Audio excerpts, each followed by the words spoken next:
everyone, hey and welcome back to another episode of Battle Rap Resume. This is your host Tom Quee. This is part of a new series, a series that I'm really enjoying, where myself and a guest go through a battler or indeed a pair of battlers and detail their top 5 favourite rounds. Not even favourite battles, but just favourite rounds, favourite ideas and themes that they tied together, great moments. Today especially has been particularly hard picking through for the great Shuffle-T Marlo. But before we get into the discussion, I just want to say please subscribe to the YouTube channel, please subscribe to the podcast feed on whatever feed you listen to. Please go back through the archives. We've got like almost 50 episodes on there and tons of other discussions as well. And I'm sure there's stuff that maybe if you're newer to the channel, you might not have heard. And it all deserves love. So go back, pick back through there. You can also purchase some Battle Rap Resume merchandise, as Mac Sherry has kind of endorsed it. I want him to sponsor. I want to kind of give him a sponsorship for the show maybe. But you can pick up mouse mats and Battle Rap Resume t-shirts there. You can also get in contact with me through the Twitter at Battle Rap Resume, where most of the updates for the show are. Try and update that daily, kind of upcoming episodes, whatever tidbits and such.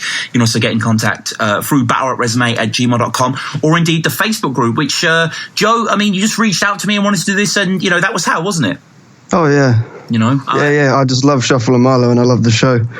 Yeah, exactly. It's a foregone conclusion, isn't it? And I guess before we get into their top 5 rounds, like how did you discover Shuffle? Do you remember your first experience?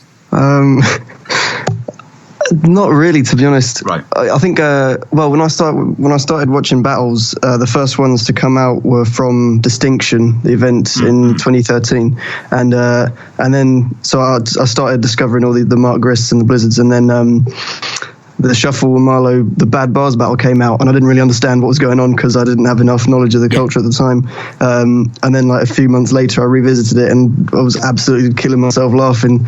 I thought I'd need to see more of these guys.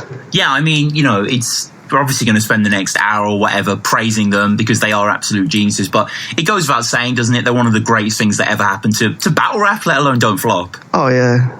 Absolutely, man. That kind of like the posh, ironic angle, the sort of poetry, spoken word inflection, whatever, the comedian. It's been done by so many people before, and it kind of was almost a cliche before Shuffle and Marlo got their hands on it. But I think they have such quality, don't they? They have such performance that it just elevates it beyond anything else.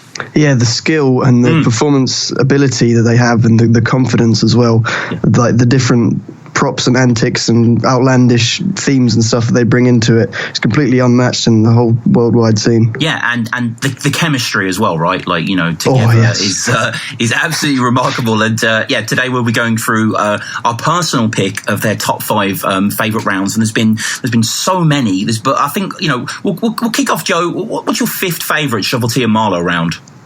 Number 5 is their 3rd round against Pat Stay Rone. Of course, you're next to the throne. No one is as sexy as Rone. Looking like Ashton Kutcher in that 70s show. He'll run for office one day. President Rone, you are getting my vote. Shit, I'll get citizenship and an American home. I'll be there for you, Rone, if you're ever alone or can't cover your ass like a medical robe. But there's no chance of that, because he's always ready to go. List of accomplishments longer than an elephant's nose. And he's incredibly toned from his head to his toes, from his flesh to his bones, because he's exercised more times than Emily Rose. It was set up by Pat. He watched their compliments battle against Big J and Lefty, and he then thought, I want to do some of this. So he did one with Rone a year prior to this.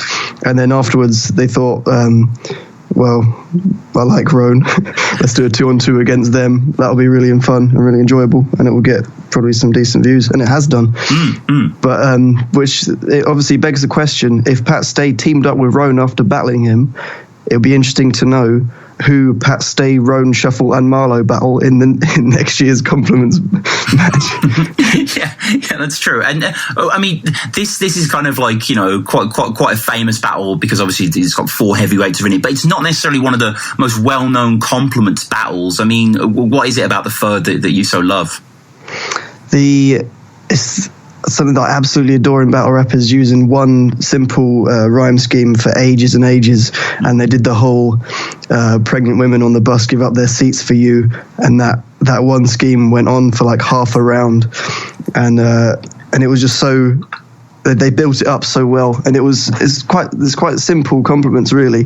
Like they're not really breaking the ground or going out of the world by saying pregnant women on the bus give up their seats, but it's the way they performed it was just seamless. And even the thing with Shuffle and Marlo, even when they mess up, it seems funny, which so many battlers could not pull that off. Yeah, entirely. It's just, they are on stage together. They just seem to, they have such a good awareness of each other's physical presence as well. They, I know they both had like drama experience, and it kind of, you could definitely tell, don't you? They know how to behave on a stage. Yeah. And like the rest of, I just love the battle in general because like the smoke in the crowd, it creates a really cool effect. You can't see to the back of the crowd, which is quite interesting. I don't think I've seen a crowd like that before. And you've got like Pat's reactions to the two of them. He just loves it so much. He's giggling through the whole battle, really. Yeah, he's a big softie, isn't he, Pat, really? Yeah. I mean, I saw it, his first round against Sirius was kind of one of his patented kind of, his opening rounds that are real heavy. I'm the Scotia Lion, that kind of shit. But like, it is nice to see him take off that hat at times and kind of adopt this more kind of flippant persona. But that is an absolutely fantastic battle. And I actually have later in my list another compliments battle that Marlo and Shuffle have been involved in, which is very ominous. which is an obvious classic. But this is a fantastic battle. I mean, I can't really remember it too well off the top of my head, to be honest with you, but I do remember like a great mixing of teams across the way. And like for you, this is one of the kind of, it's in your top 5, so you rank it very highly then. Another thing that Shuffle and Marlo do really well, and in this round as well, is the little bits of wordplay that are quite simple, but that you might not catch the first time because they pay no attention to it, because you would never think of them as wordplay guys, so you're not listening to them for their wordplay. But at one point they said, you can't cover your ass like medical clothes. That sort of thing. And like, it's like the whole the same sort of thing as animated delivery, Postman Pat, that sort of bar. And it was like the second in a scheme of 8 or something. So that's one of the things that makes it so rewatchable. Little things. Yeah, like exactly. They chock their battles full of stuff, don't they? They really spoil the audience, which is so great. But yeah, my fifth pick, I mean, I personally found this list very, very, very difficult, because obviously they pretty much equality in most battles. I mean, I guess you could say they battled Mickey and Double L, didn't they, really early on?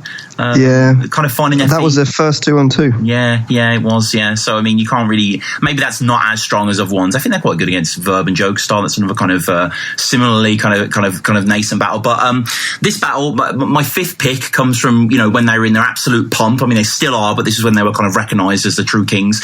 This is their second round against Marvwon Quest. Now, for those of you who don't know, their history's strange. At the WRCs, they put on a shitty display. It was literally waste. Conveniently, though, later, the clips of the day mysteriously went missing. Okay. But that's the thing. Okay. Stealing videotapes probably used to have his kick in the day, right? Now I bet it just isn't the same. So part of the reason Quest and Marv are starting to feel it's getting hard to be part of the scene they rep at heart is because it's harder to steal a memory card. We're guarding you, Liam! Protect the bars! From Set the Standard 10, which I think is an absolutely terrific round, and really, I think, a good round to watch as kind of a mission statement of what Marlo and Shuffle are as well, because obviously, symbolically, them going against these two old school WRC, Detroit, dyed-in-the-wall battle rappers, you know what I mean? And they're just saying how much battling is changing. There's a gay battler now called Sharon, and love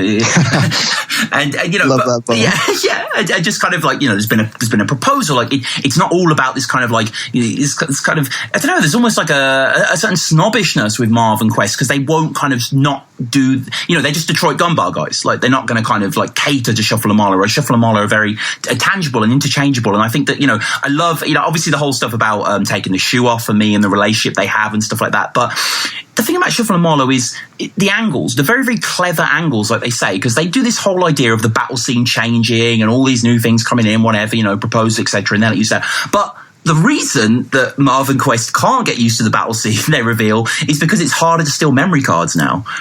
So which I think is really nice. And like you say, it's kind of a backhanded kind of, they don't spell it out too much, but they just go from angle to angle so well. And they start off going with the idea of battling changing into the memory card idea, which then gets you into the kind of M&M, because obviously Marvwon was supposed to be an 8 Mile, which is fucking crazy. And then, again, their theatricality, when they do the whole core idea, where it's like, they're kind of like, it's a crazy round. Like, it's an absolutely wonderful piece of work on their end. an argument that I like to think about in my head when I'm supposed to be revising is about where the line is where you draw the line between forced multis and clever ways of synonymizing in order to make rhymes. Like at one point, I don't know which round it's in, but Marlo says, when they do the whole flicking some meat in between Quest's teeth, they say Marv stands at a distance of feet, specifically 3. Like, in normal conversation, you would not say that. But my question that I can never really get around to answering myself is that a clever way of writing, or is it just a forced multi? Is it just, we wouldn't say that in real life, so we can't say it here? Like, what's your take on that? Yeah, it's interesting. I think with Marlo and Shuffle, there's always a right eye, isn't there? There's always an awareness that they are these multi guys. You know, I remember the days of Shuffle and Marlo. They used to popularize the hashtag accidental multis. You know, they're obsessed with it, and you know, I think that plays into it. I think there is an awareness that, you know, wink wink kind of thing. And yeah, distance of 3 is you know, completely ridiculous. That's like almost like a robot talking. You know, that isn't what a human would say. But yeah, I mean, it just goes through, and like that happens. That multi idea is like when they're talking about, they do the whole breakdown of Detroit as well, which is absolutely fantastic. We can assume that's factored to the stats in Brutal Crime that are moving rapid through the sky like a channel viewer's guide. You know, just crazy stuff. And like, you know, it's kind of, on a certain level, it is like, okay, there's these two kind of like, you know, slightly affectatious kind of rappers here going down on Detroit, the Motor City. It's kind of, what right do they have? But they do it so well and so interestingly, and they just clown on them. They show respect in a certain sense, but they really make them look stupid. You know, when they're like, you said we both sound like Fresco, that was a shit line. I'd have a flip for that, but please take off your sunglasses, you're inside. That was a banger. That's the sort of thing that that your dad can laugh at if you show the battle to him. Yes, that's true. And that's always a barometer for me. But I think Shuffle and Marlo, like, dads would love them, and that's not a damn on their point. My dad does. Yeah. They are just brilliant entertainers outside the water battle rap. And yeah, Shuffle does that again. He has a flip similar to the Marlo one with the glass, where he's like, that bit when you said that was so good. Like, it's just that palpable sarcasm, and yeah, this is one of those matches that, you know, was clearly having fun with this and just wanted to kind of throw him an international, and they rose to the occasion. Great battle. Yeah, you know, and they talk about the memory card being stolen as well, and the idea that had the secret Luna Shotty battle on. So yeah, regarding you, Liam, protect the bars. Yes, yeah, amazing. Yeah. So good. So, Joe, number 4. What's your 4 favourite Shuffle and Marlo round? Well, some fans might hate me for this, but it's their one round against Fantastick. I've put that in my top 5 as well. I love that performance. And I fucking picked you up and threw you in the forest out with my dog. And to be honest, that pissed him off. He trotted back with a log like, what was that shit you lobbed? You think because you're a singular twig in the middle of this, you're all minimalist and art house. But I know all your secrets. Let's bring up your past now. Incest. Yeah, it's getting pretty dark now because you stick to your own since your family tree wouldn't leave and branch out. What I love is we got to give props to for this, because his hosting of the battle was so funny. The way he's talking about we don't know what we're doing with our lives now, just a little thing. Yeah, it's a mini like 27 now. I don't know what I'm doing with my life. He has a little midlife crisis in the intro. Yeah, but at least he laughed it off. Yes. I think otherwise I would feel quite sorry for him, because he said it quite deeply. But I mean, you got I don't know if many people have clocked it, but there's a guy who looks exactly like Lex D in the front row. Okay. And Frankie Fraser as well, before he gets his tryouts, I think. I think that was before he picked up any steam in the league. That's another thing that you like doing, isn't it? Is looking at people in the crowd before they. By that, yeah. I've got some pretty good ones. Well, it's funny you mention that, actually, because sorry to interrupt you, but in the Quest Shuffle battle that we just mentioned, I don't know if you noticed behind Shuffle and Marlo, there's Ambi. Yeah. Very young looking Ambi there, which is quite a nice spot. Yeah, and there's also Ark standing with Steph. Oh, wow. As a testament to how long ago that was. Yes, yeah. No disrespect. No, of course not. But yeah, the Fantastick battle. What is it to you about this one? It's just the absolute absurdity. Just and they obviously the silverware as well. The bit where Marlo turns around, he's doing the whole "my clever, awesome friend," and he turns around to Shuffle just like mid-multi and says, "What are we doing?" That's and I don't think that was planned as well, given Shuffle's reaction, because he cracked up at that. And then Marlo continued and finished the scheme. And he got it wrong as well. When he's talking about this revenge was all for Ted or Ben. He forgot which name it was there in the moment. It still doesn't seem obvious that it'd be a Fanta and a stick, actually. I remember some people thought it'd be Bagnall. Or something like that. They thought it'd be kind of like a person just in a pseudonym within the thing. But yeah, I think Fantastick. This is your fourth. This is actually my third favourite Shuffle and Marlo performance. I think the thing about Shuffle and Marlo ultimately is their creativity, and the fact that they can come up with all these schemes and bars about a can of Fanta and a stick, and it never gets boring. It's often like absolutely hilarious. Like that, I really don't think many other battle rappers could even attempt to do what they do at this point. Absolutely not. No other battler in the world would get away with that. No. Even with the same delivery, people would still be slating them. But the Shuffle and Marlo have that sort of reputation. They're respected, but they can still do whatever they want. Mm-hmm. With the whole Oreo thing as well. Yeah, exactly. Yeah, and they, it's really well filmed as well. I felt like the camera guys kind of nailed the angles of the Fanta and the stick. It's quite dynamic to watch in a way, even though they're completely still. It's the perfect shots of like Marlo shouting at the stick as well. Yes. And as we learned in the intro, the Fantastick lost the flip. So they go first. Coke and Lilt both think you're a cunt.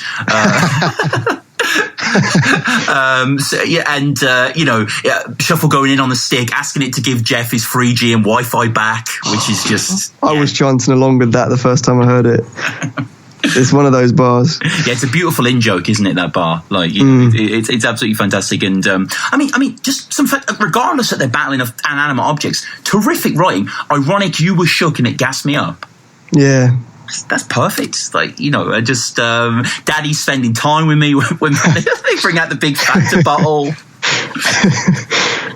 I'd rather taste Coke. Your mum's a great oak. It's just... Oh yes. I'll tell you what. That when they said you stick to your own since your family tree wouldn't leave and branch out. Is that right? Yeah. That is crazy. How many references is that in like 3 bars? That's absolutely insane. Somewhere Chiller Jones was just nodding his head in approval, like, that was, he nods his head and just quietly mumbles, "Boss town." Boss town. This is Amir Khan versus Amir Khan. That's Fanta looks like Cracker blended, but yeah, it's just, and I like the ferocity as well, which kind of like you've never seen Shuffle and Marlo even go this angry at anyone really, like, and they go in long and like, what up bitch, we're now in the building rhyming, what's that, the sound of his children dying. That's like a Head Ice bar. Yeah.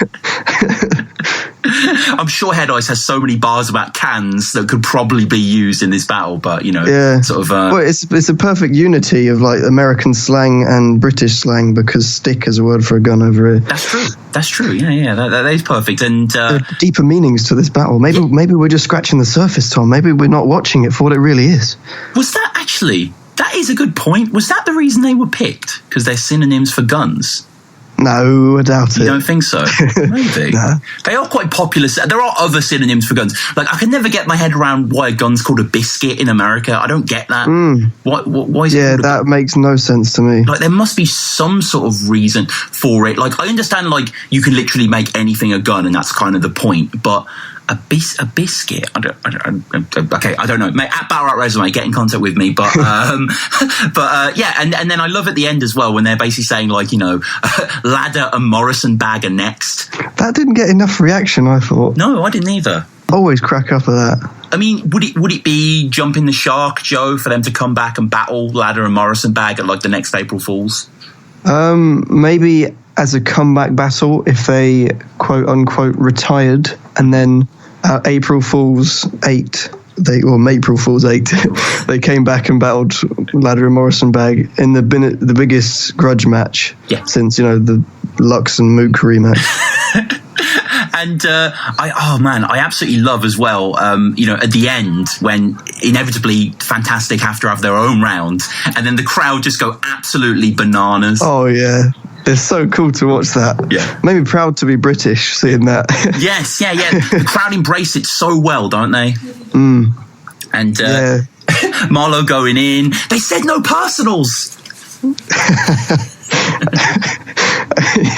And then they snap the stick and open the vent at the end. I think when they did with the filming the reaction, they must have had like Bamalam behind the cameraman there, like raising his hands to show when they should react more, sort of thing, because there are clear like fluctuations in the loudness of the cheering. Yes, there are. It would have been so fun to be there. Yeah, it must have been. April Fool's 2014 is one of the best Don't Flop events, I think. So many like funny one-offs. Yeah, I agree. There's lots of great ideas. It seemed like they had in that one, and unlike the most recent April Fools, didn't seem to be as much cocaine there, so that tends to improve or maybe make matters worse. But that is a great pick for the fourth, and that's my third. I kind of had to pick that one. Like I remember seeing it, and I like you say, maybe some people might be a bit annoyed by it, but like it's not like a battle. Like pretty much all the comments are praising this one. Like, you know what I mean? Like I think people really marvel at the guy's ingenuity here. Yeah, because no matter how you look at it, whether you think that they're cheesy or whatever or not, the writing is really, really clever. Yeah. So it's the sort of battle that as long as you can get past the whole I don't think that this should be allowed because this ain't hip hop sort of thing, there's still something for everyone to enjoy in there. Yeah, entirely. And my fourth favourite is another one rounder. This is, of course, their compliments battle against Big J and Lefty. He's a literally useless bat. I just finished a few exams. You, however, flipping the view of hand are sicker than flu. In fact, visions of Superman spitting to slew your match. Your delivery proves the latter, because typically you relax and control your flow with a strong force. So you are long forth known as the lyrical Hoover Dam. The Legionnaire squad that surrounds you, untouchable. Anyone says differently about you, insufferable. Whenever anybody is around you, they're comfortable. I think was my first actual experience, both of a compliments battle and them. I remember seeing this and being pretty blown away, actually. And it's funny we're doing this right now, because I don't know if you noticed, but this battle was recently top of Reddit like a few days ago. Oh yeah, I saw that. Yeah. I think it got like over 200,000 views or something in like 2 days. It got like ridiculous amount of feedback, and it's crazy. I mean, inevitably in the comments you get like, "Is this written? This isn't a rap battle," and it's like, well, what are you even basing that on? Like, you grow up. Yeah, exactly. It's so lame when people put that. It's like, why haven't you wasted time? But yeah, this is. I mean, in my eyes, this is probably the compliment battle. I think this is like, in terms of performance, you feel that Marlo and Shuffle were always almost working towards a compliment battle. Like, it's so up their alley, isn't it? It's so kind of anti in so many ways. And yeah. I mean, what do you make of this? Do you have this in your list, or? Yeah, it's number one. Number one. Yeah. Because it is the battle that is synonymous with them. Everything that you'd want from them is in that battle, really. And it is sort of. I don't know what it is about humans, but we tend to enjoy like entertainers and like music and musicians when they're on the come up more than when they are at their peak, sort of thing. That's why people always say, "Oh, the best Eminem albums were the first few." Whatever. I'm digressing here, but that was the big battle that catapulted them to fame. Like Saurus was tweeting about them.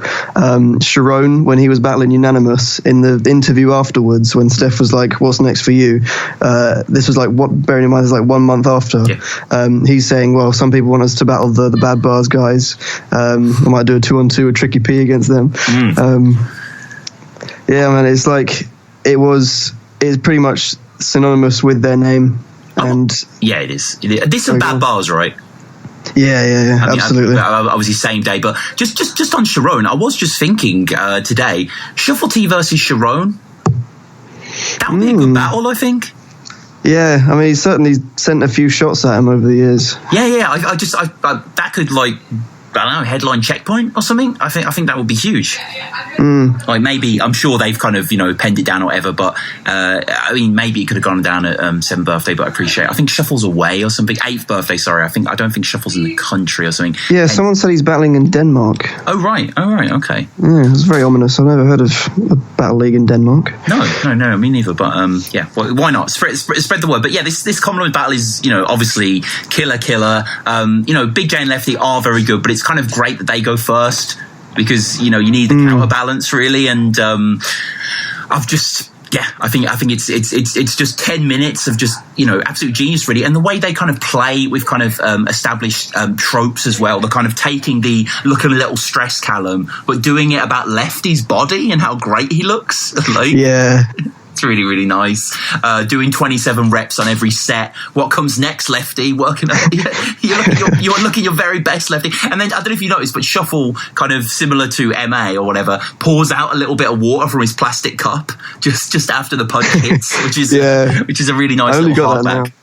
Yeah. But I mean, yeah, insane battle, right?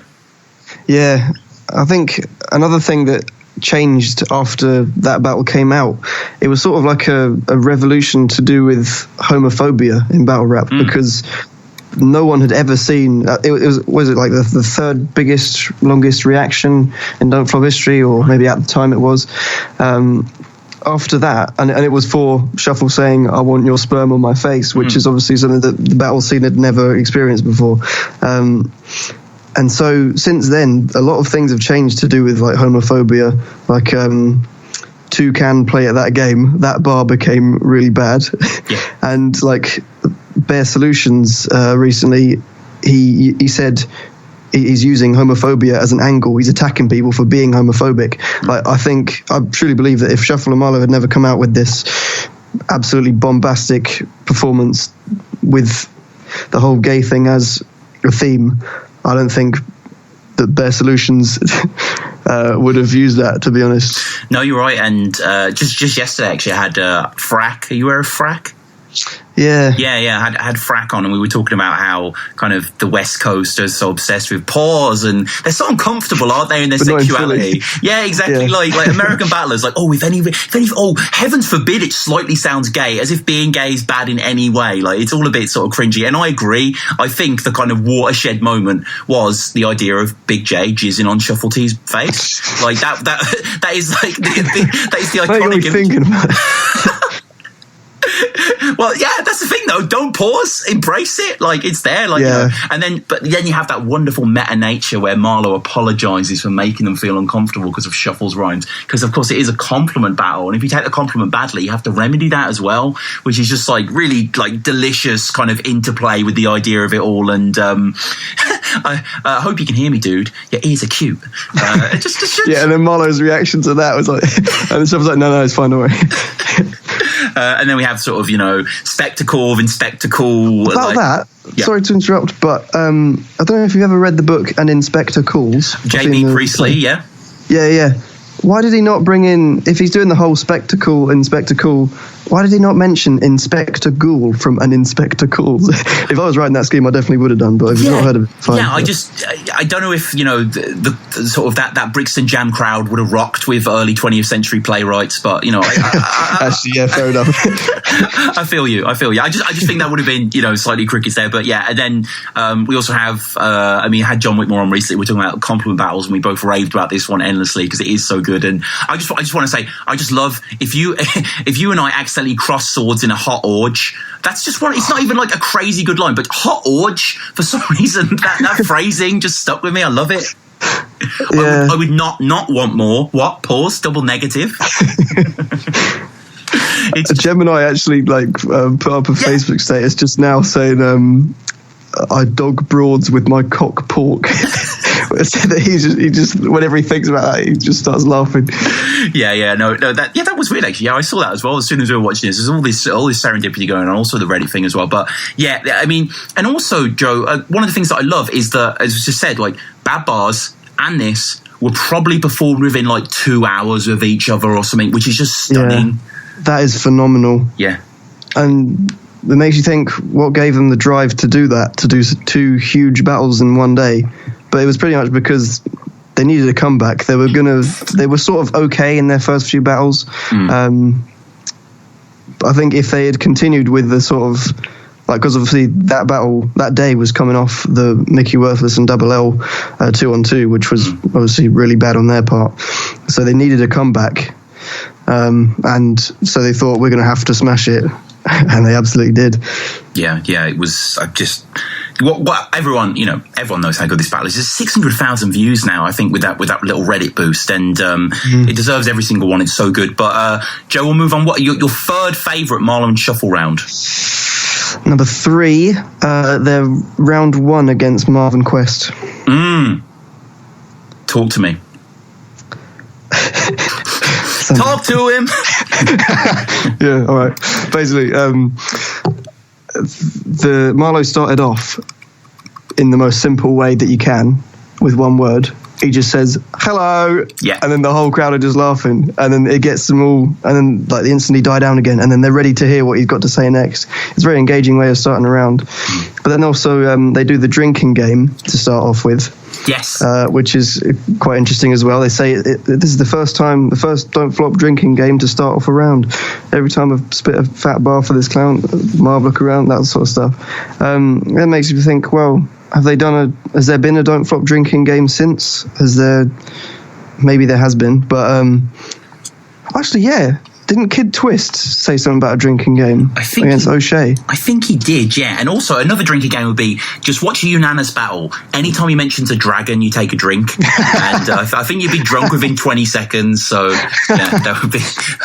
But yeah, no, I think you're right. I think Kid Twist did do that, yeah. Yeah, or another drinking game. Anytime you hear, what's his name, Templar Surfer say talk. Yeah.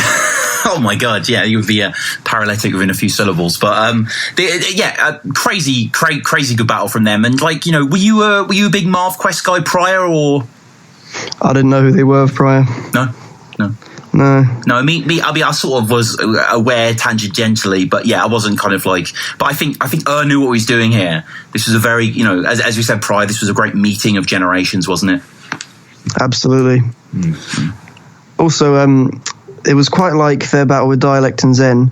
The reason why I haven't got that in my list is because all 3 rounds, I believe that's probably their best performance, and all 3 rounds were just so perfect that I didn't want to have 2 rounds from the same battle, because otherwise I would have had all 3 in this list.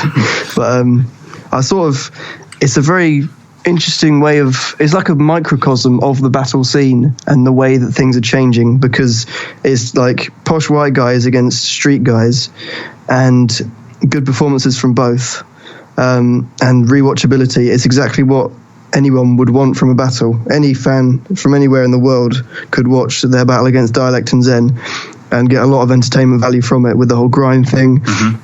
And the wacky chocolate antics.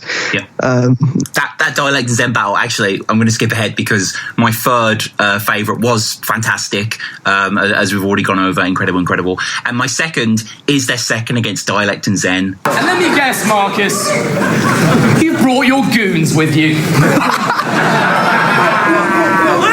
Bastard, I knew he would. Wait, don't call him a bastard, all right? Back down. It's his nasty friends that are making him act out. I mean, he brings up those goons every time that he raps now, and it's not his fault he's falling in with the bad crowd. Yeah.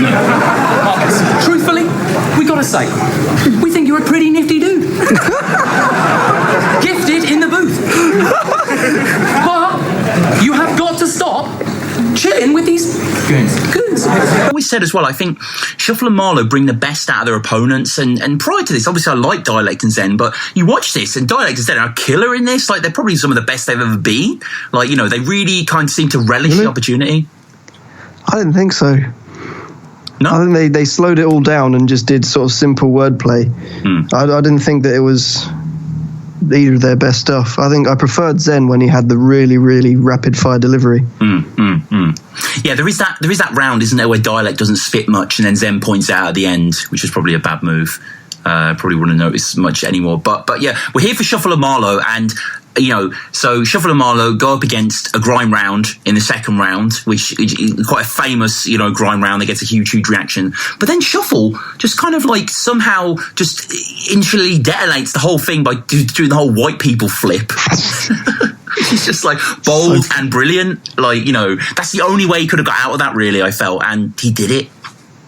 It'd be interesting to see how the judging would have changed if he hadn't have done that flip. Yeah. I think that flip was very, very important. And we have Marlo here.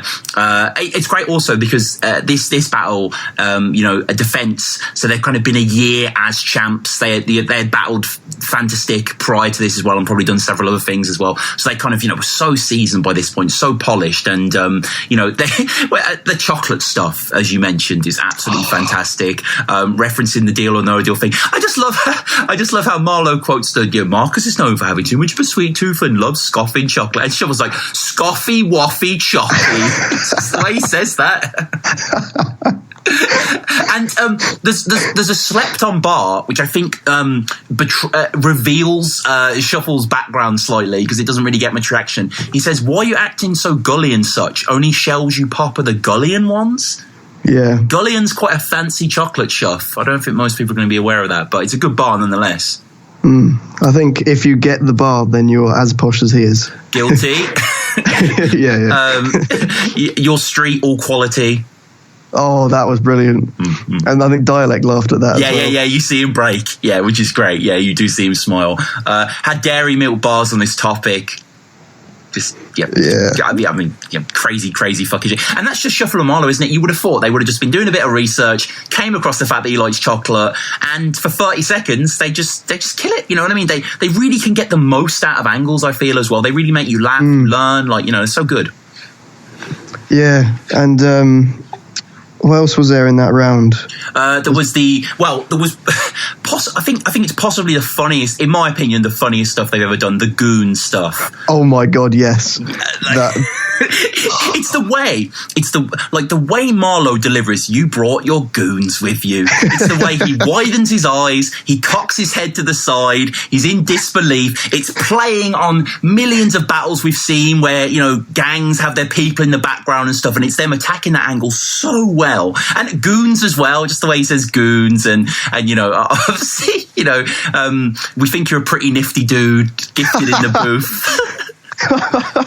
I don't need 15 dudes. Yeah. We think you're a pretty nifty dude. You're nifty dude. It's but you've got to stop chilling with these. And then he pauses, and Shuffle says goons, and it's just goons, and because it's mostly Marlo's scheme, the goon scheme, and then Shuffle's kind of in the background sort of thing. And you might like having friends that will kill for you, but one of these days they could be killing you. It's that I can't do justice to the way they're so comfortable on that stage as well. They make it feel so intimate. Yeah. It's madness. Yeah, what I'm saying, there was a really funny bit. I think what they do best is, I like to compare them to Peter Kay. I think Peter Kay is my favourite comedian, and they're my favourite battlers. And I like to think that what they do is very observational. It's a lot to do with little things that people do in conversation, like the whole Shuffle saying goons before Marlo did. It brings it closer. People can connect with it more because it's not just rapping, if you see what I mean. Mm-hmm. It's conversational things as well, and it makes it that much more of a drama performance, but also more technical if you can introduce things that you would have in normal conversation in rapping. Yeah, it's simply ingenious. Yeah, I completely agree. The way they implement the conversational amid the multis, the way they can up and down the flow is so good. And Zen, of course, is there as well. And it's kind of throughout. It's the classic 2-on-2 angle where you kind of ignore someone and then maybe take pot shots at them because it's kind of like, you're not even worth this. We're going to talk about someone else. Nice angle as well. Just a good angle in general of Zen taking opponents that are on a downward slope. It's pretty spot on actually. When they say that, you kind of tot it up in the end, like, oh yeah, no censor, yeah, that's right. Yeah, Yunnan, yeah. And talk about dialect, talk about dicks a lot as well. Dick on your head like you fell asleep at a party. It's just, it's quite simple, but that hits really hard. And then I love the whole goon scheme kind of wraps up, they could be killing you. And it's just, die in a hole, Zen. Best round ender ever. Yeah. Honestly. If you can find a better end to a round, I'd give you serious money. It was so good. And, you know, similarly to the way the Shuffle, fights back against a grime round, I do like the flip. Well, they both flip it. Dialect comes with a kind of big rounds Augustus gloop, which, I mean, in my opinion, rounds wordplay is beyond played out. But still, you know, it's a flip. You've got to give him that. It's quite nice, the Augustus gloop things like. But I do like Zen's thing about, like, the 50 dudes. That's a home invasion kind of stuff. It's pretty hard, that is. You know, it got as well as a laugh. It got a sort of cheer because the 4 syllables matched so well. Yes, yeah. It was, it was very good. So, I mean, Joe, we know your we know your top pick being the conference battle, but your second. I think I can guess the battle. I'm hoping it is the battle I'm thinking of. What is your second favourite Marlo and Shuffle round? Well, you would be guessing correctly if you guessed their second round against Cracker and Cee Major. That's my number 1 pick. Lovely. When against your own beliefs for a few bloody quid, and I don't think the mosque would approve such a sin, but you truly disregarded how true Muslims live when you partnered up with this guy, because that's a huge fucking risk. And let's face it, you guys are hardly content. And I love how hard he pretends, but to be honest, you guys aren't even friends. They suck at being friends. They run into each other at events, like, bro, I didn't know you were coming this weekend. Even their handshakes are a mess of a disgrace. He goes to give him respect because he's your mate and he accidentally decks him in the face. I reckon Cee just hates Cracker and Cracker has no idea. What do you like about this, Tom? Where to start, really? I mean, the angles are absolutely sensational. Their delivery is. I actually saw this live, I have to say. Wow. I was lucky enough to be there, quite at the back. And I think originally what was going to happen was this was on the Saturday, and this was the battle that was going to headline the Sunday. But Yunnan Diz had to be postponed, even though Disaster was there and he did battle with O'Shea. But I think he was tired, and that was more of a freestyle battle or whatever. So Diz Yunnan was on the Sunday, which me and my friend were kind of bummed about because we were there. But the other battle we really were bummed that we weren't seeing was Shuffle Marlo versus Cee Major Cracker. That was boom back to the Saturday, so that was fantastic. But yeah, I just from the beginning, really, the stuff about making Bagnall feel uncomfortable because of the whole Bamalam Rend angle and Shuffle give him a kiss, which is really, really nice. And saying a lot of stuff that we kind of get, like the way they kind of detail Cracker and Cee's relationship. Because the thing is, we had seen Cracker and Cee battle a whole lot up to this point because of the tournament, and obviously they were great together, but they've clearly got very different personalities, and they kind of get it spot on, really. The idea of them writing together. Cracker's getting bored, so he cracks a little random quip. Cee Major's getting used to this by now. He's practiced and has to grin like, yeah, can we actually get back to this? Which you kind of feel it, like, there's maybe a bit of veracity there. And then I think probably my favourite stuff is the stuff on Cee Major's age. Yeah. You could walk into a GCSE exam and it wouldn't be weird. When I was doing my GCSE exams, I imagined Cee Major coming in. And that thought wasn't weird. Yeah, exactly. Yo, what's up, bro? And, you're literally 6. Which is ridiculous. That isn't like, you know what I mean? On paper, that's like whatever. But it just kind of Marlo, and you can see him kind of laughing as he says it. Like, he realizes how ridiculous it is. But the goodwill extending towards him and the cherry on the top of that whole age idea is just perfect. Yeah, I think the battle was interesting for me because I was watching it with my dad for the first time back when people were quiet about who won the title match, and then you didn't actually know going into it. Right. But because I was never on the original forum, because I wasn't into it that much in 2013. But it seemed like Cracker and Cee going into it was sort of a bit like Raptor was against Shuffle. They seemed like they were going to lose. I don't mean that in a bad way, but they seemed like we've already lost this sort of thing in their performance. Their writing was pretty good, but they just seemed like we're out of steam already. I don't know if other people think that way, but maybe just because I'm such a massive fan of Shuffle Marlo. But no, I know what you mean. Yeah, I think Archaic judged it on what made him get up more, I think, and that's a brilliant way to judge battles, really, especially when it's down to preference over jokes over bars over jokes. It's a good way to judge it because at the end of the day, battle rap is entertainment, and this was one of the clashes that made people realise that. Yeah, Don't Flop Entertainment Boys, clues in the name, right? Which sums it all up. Yeah, and like in any battle, an impression could do well. And Shuffle-T Major impression. I think. Well, there are two types of lisp. There's the one where the S sounds like a TH or like a. I think he got that wrong, but that's just me because I love doing impressions. But sorry, what are you saying? No, I agree, and I did think it was good, and it was interesting as well. It's a nice time capsule because this was. I mean, again, like I say, I was there, so it like kind of fucks me up that it was almost 3 years ago. Like Jesus Christ, that's gone quickly. But it's interesting that he's dropping a Walter White Walt Jr. bar back when Breaking Bad bars weren't really played out. Yeah. Which is nice, but I think the best section, and definitely the section that was their boldest section, was the religious thoughts that they went. I remember watching this battle with a friend actually who didn't really watch battle rap, but like you say, maybe when you watch it with your dad, you're like Shuffle-T and Marlo, you know, who's not going to enjoy these guys? They're very, very accessible, brilliant. And we were watching it, and the whole want to know what rhymes with Cee Major's religion? How about he changes for women? I remember my friend was like, what? It was like, whoa. He was like, can you say that kind of thing? And I was like, you know, it is quite bold, isn't it? It's quite brazen. Yeah, it was quite.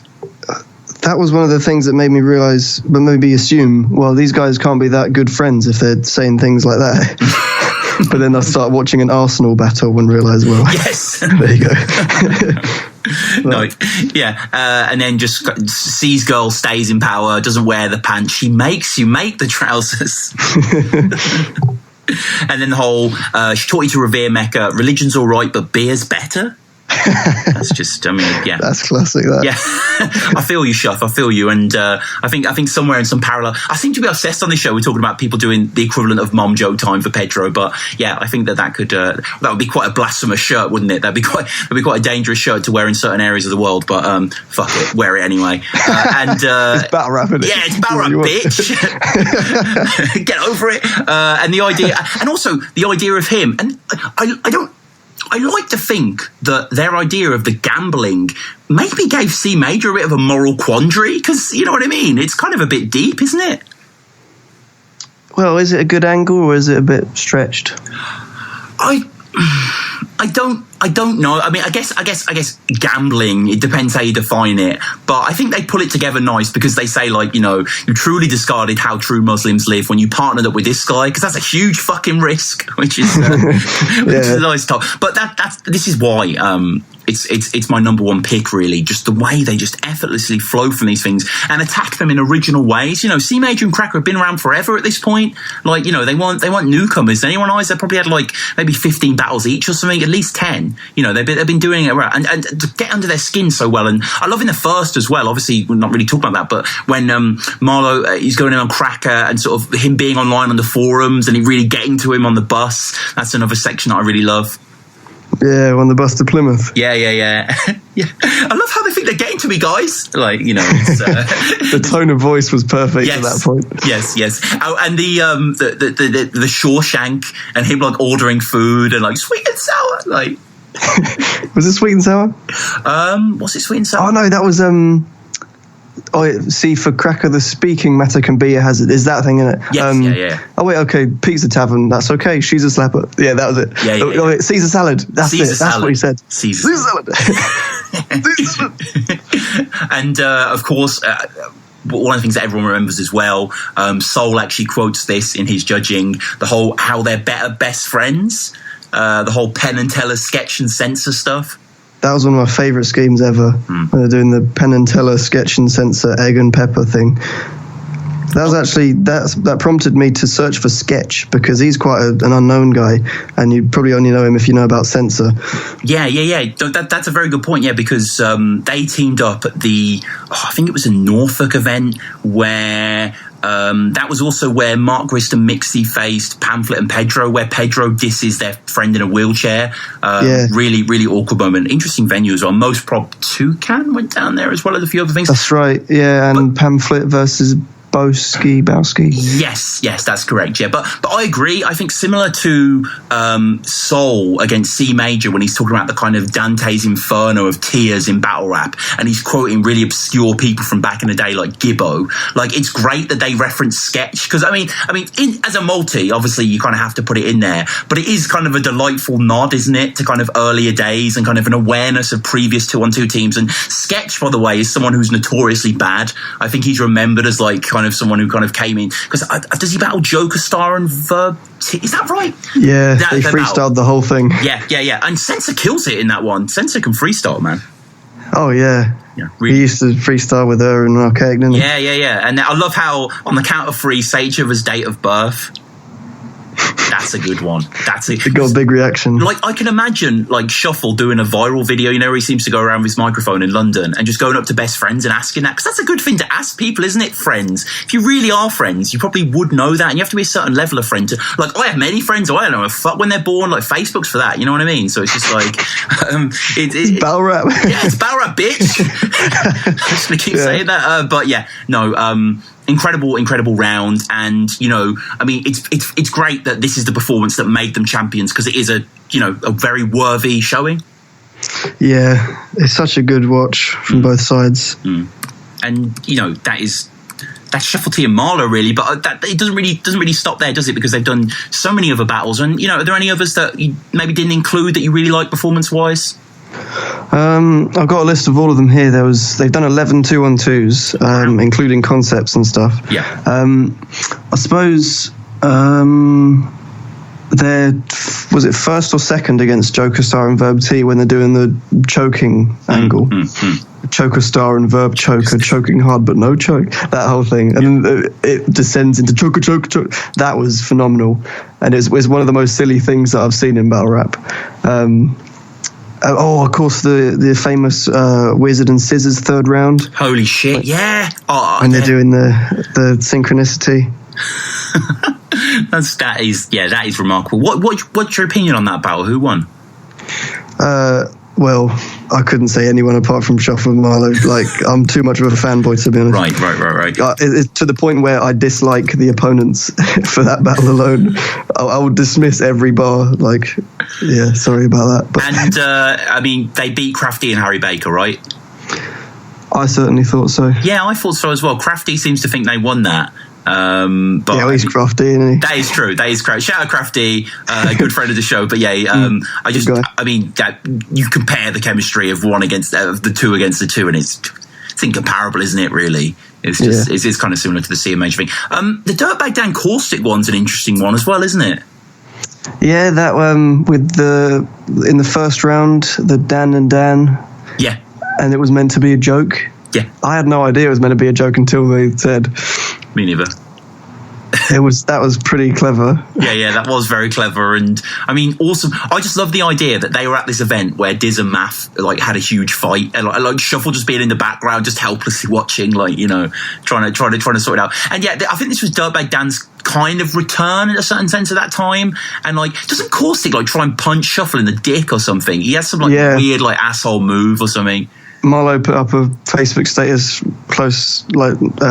after that saying, "I hereby announce my retirement from battle rap because this happened." And he's referring to the Caustic punching him in the cock. But yeah, I think, who do you think won that one? They won. Shuffle Marlo. They definitely won, yeah. I don't know, Dirtbag Dan had like, I masturbate to Sophie D and everyone cheered. I was just like, I roll. Like, I don't know, I just thought, and Caustic, like, I love old school Caustic, but Caustic of the past 3 or 4 years, he slowed down too much.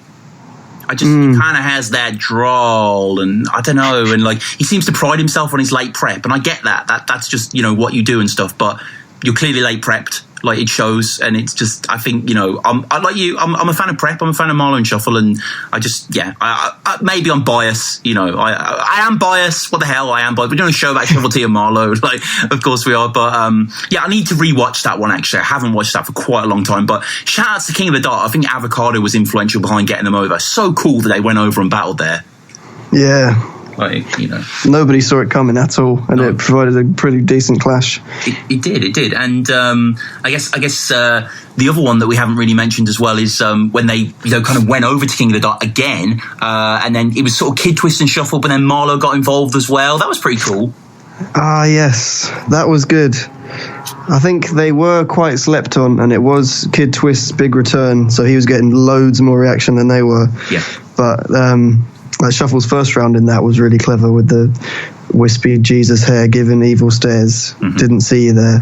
That was a brilliant way to start off. Mm-hmm. Yeah. And do you remember Shuffle-T and Marlo, Big J and Lefty, when they did it again for all the YouTube staff in possibly the worst Don't Flop crowd ever? I haven't watched that all the way through. Yes. I watched the first 2 minutes and thought, is this really... I've watched the original so many times that I don't get any entertainment out of it anymore because I know every single line. So is it worth me watching this? No, I get what you're saying. Yeah, I think from what I gather from the comments, they kind of...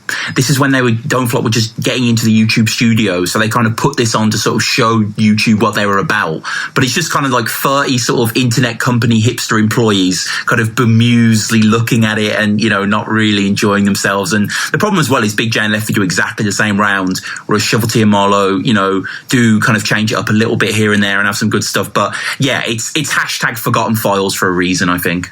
Yeah. But you know, that is Marlo and Shuffle-T. And, you know, I'll ask you the ultimate question, Joe, and you don't have to answer this, but I'm interested. Marlo or Shuffle-T? This should be the very final question on Who Wants to Be a Millionaire. I honestly can't separate them. I think there are differences. There are subtle differences if you really analyse them, because I think Shuffle tends to be ever so slightly more technical. And by that I don't mean that he can't freestyle. I mean like he tends to be a bit more clever and more drawn out. Not drawn out, sorry. He goes on longer with his syllables, if that is what you class as being technical, and Marlo tends to be a bit more silly. But in terms of quality, I can't separate them. If they had like a serious one-on-one, obviously it never would, but if they did, I honestly couldn't predict. Oh, it'd be like your parents fighting, wouldn't it? Like they're really going at each other. It's like, I don't think that's ever going to happen. And yeah, I agree. Actually, it's kind of very hard to say. I mean, I might say Marlo though. Like, if I look deep down in my soul, I think it's Marlo by like a 0.1%. I think I just find him a little funnier. But like, I think they are best together, of course. And Shuffle-T did team up with someone else. You remember? Was it Gibbo? It was Gibbo. Yeah. First round of the tournament. I can't even remember that. Were they any good? Shuffle was okay, but it was in that era before he started being himself that he was a little bit more rigid with his performance.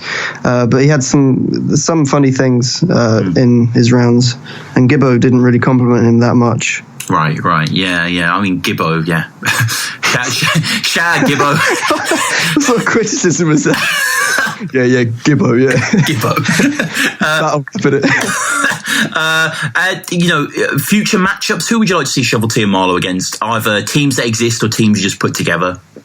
Obviously, the final boss battle, the wet dream match is Marlo and Shuffle versus Saurus and Ilmac. You know, actually, when I was at Rapping It Park, I met Shuffle after I tried out, and Shuffle is the loveliest guy in the world. Like, he came up to me and we were having like a really nice conversation and just, you know, saying he really enjoyed it, whatever. He's a great liar. And I was just talking about future battles, and I remember him saying at the time, this would have been July 2015, that battle was going to happen. They weren't sure when. Yes, he did say that it was a possibility, and I remember being like, fucking hell. And he was like, mate, I know. He was like, you know, sort of thing. He wasn't saying it boastfully. It was just kind of like he couldn't believe it either. And yeah, I mean, clearly I know Saurus is a fan. Like, you know, why wouldn't that happen? I think it's just because Saurus can't get to the UK or something, or... Yeah, as well as I think both parties see it as the final big clash of like the champions from the two big countries or whatever. You know, it's like the 2-on-2 sort of thing. Does it have to happen on Don't Flop? I think, yeah, that sort of match, because for whatever reason, probably the accent barrier, Don't Flop rappers tend to not get as much reaction as certainly British people think they should overseas, with some exceptions, of course. But I do think that Don't Flop is the rightful home of that battle. Like same with Pat Stay versus Tony. Yeah, I don't think it would work anywhere else. No, you're right. And I mean, DNA and K-Shine. It's a shame that one didn't happen. Yeah, I was hoping it would be rescheduled for 8th birthday, but Shuffle only went and confirmed a battle in Denmark. Yeah, and it's kind of like the heat is off now slightly for DNA. I know they're still battling, but at the time of 7th birthday, they were really kind of the team, weren't they? So yeah, sort of that would have been so good. Yeah, that would have been fucking incredible. I'm trying to think about people I want to see them against. Really, is there maybe like slightly more light-hearted, but like a Matter P Soldier. Oh yeah, of course. That would be the maybe for the next birthday, maybe even Checkpoint, a title match between the two teams. Yeah, that would be amazing. Yeah, I think Matter and P Soldier need to battle once more, and then that would be really good. Maybe even against because I think at 8th birthday we've got Lazy Ass Jack and Bear Solutions doing Zayn Azrai and Uno. Yeah. So I don't know why I went blank then. So yeah, maybe if we had Matter versus P Soldier versus Bear Solutions and Lazy Ass Jack. And then even win a battle Shuffle and Marlo, because I think Lazy and Bear Solutions would be a good batch, because they've never really battled another two posh guys, so that'd be quite cool.